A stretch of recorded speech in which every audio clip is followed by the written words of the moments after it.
Hello and welcome to another episode of Talking Politics here at The Hindu with me, Nistula Hebbar, where we unpack the news making the headlines in domestic politics.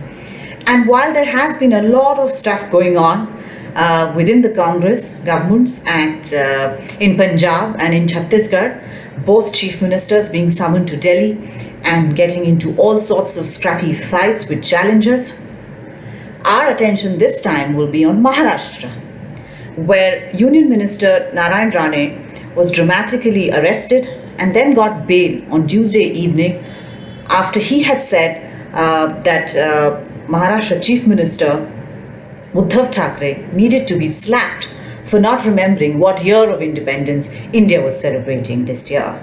This was said during his Jan Ashirwad Yatra. Now, the statement and the reaction that it generated is a story in itself. But what is more interesting is why this happened, the context of the bitter war of words between Mr. Rane and Mr. Thackeray, the reactions of both the parties, and how it impacts the politics of Maharashtra.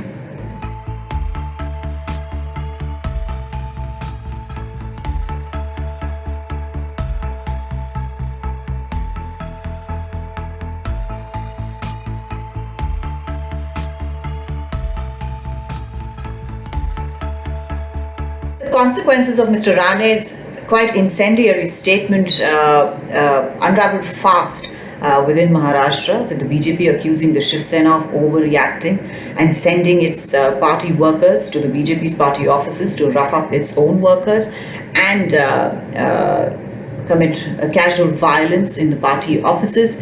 The Shiv Sena said that Mr. Rane's statements had sunk the level of public discourse, that they would not take such an insult to their supreme leader lying down, etc., etc. There were 3 FIRs that had been filed against Mr. Rane in Pune, Nashik, and Raigad, and he was arrested in a very dramatic set of sequences in Ratnagiri while he was having his lunch.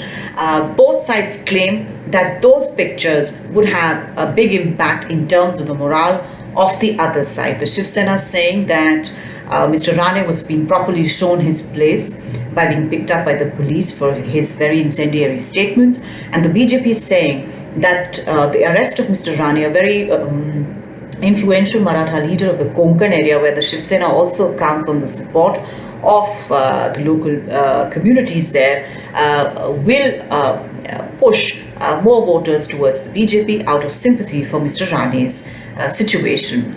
Be that as it may, what is very interesting is the context behind this kind of reaction and counter-reaction that happened in Maharashtra.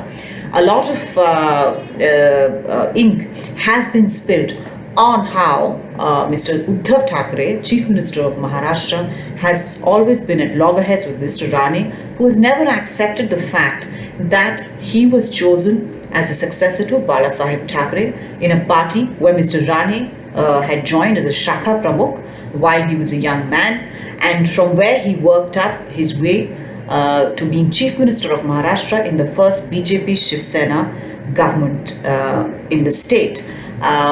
In 2003, when Mr. Balasaheb Thackeray declared that Mr. Uddhav Thackeray would be the executive president of the party and in a sense decided the succession issue that had been plaguing the party in favor of Mr. Uddhav Thackeray, Mr. Rane found that unacceptable. He also frequently challenged Mr. Uddhav Thackeray's leadership.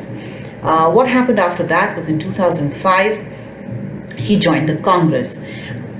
Along this time, very, very incendiary statements and personalized attacks were done by Mr. Rane and in retaliation by the Shiv Sena on Mr. Rane through this entire period. After Mr. Rane joined the Congress in 2005, Mr. Uddhav Thackeray wasted no time in ensuring that Mr. Rane's promise to the Congress that he would walk across with 40 MLAs of the Shiv Sena and thereby split the party did not come true.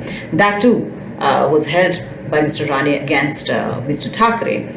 Mr. Rane had his own problems with the Congress and said that the promised chief ministership did not materialize in the Congress camp either. And so he left the Congress in 2017, formed his own outfit in around that time called the Swabhiman Paksha, Maharashtra Swabhiman Paksha. He later merged that with the BJP and became a Rajya Sabha MP around 2019. When all of this was happening, Mr. Uddhav Thackeray assumed the leadership of the Shiv Sena unchallenged and became the chief minister at the helm of the Maharashtra Maha Vikas Agadi government, which is in power in Maharashtra, along with the Congress and the NCP. Very unlikely allies for one of the BJP's oldest allies, one of the oldest allies of the NDA. So life has gone quite a distance for both Mr. Rane and for Mr. Uddhav Thackeray. At this point of time, the BJP is hoping that Mr. Rane, after his inclusion in the union government, will give a fillip to make a very pointed attack at the Shiv Sena, because there are about a dozen municipal corporations which are to go to polls in early next year, including the richest municipal corporation in India, the Brihan Mumbai Municipal Corporation, which has been under the control of the Shiv Sena for many years. Barring a few years in the 70s, it has been under the control of the Shiv Sena and is considered one of the well springs from which a lot of its party activity is also carried out. So this personal animosity between Mr. Uddhav Thackeray and Mr. Rane is sought to be used by the BJP in order to push for a very aggressive campaign for the municipal elections and later as a counterpoint to the Maha Vikas Agadi government. Where does that leave Mr. Devendra Fadnavis? Mr. Fadnavis was quick to react to this fracas, saying that although he did not agree with the kind of language that Mr. Rane had used, he did support the Union Minister and did think that the reaction of the Shiv Sena was a bit of an overreaction, etc., etc. But it also shows that Delhi seems to have thought that they needed a plan B or a contingency plan, because Mr. Fadnavis could not be counted on to counter the Maha Vikas Agadi government on its own. So it brought in heavy firepower in the form of Mr. Rane. Mr. Rane now has restarted his Jan Ashirwad Yatra, and we expect that he's not going to go quietly into the Konkan hills. So therefore, this story is likely to unravel more, and the consequences of this war of words will probably be more apparent after the results of the next set of municipal corporation elections come to the fore, which is early next year. Thank you for watching. I'll be back next week.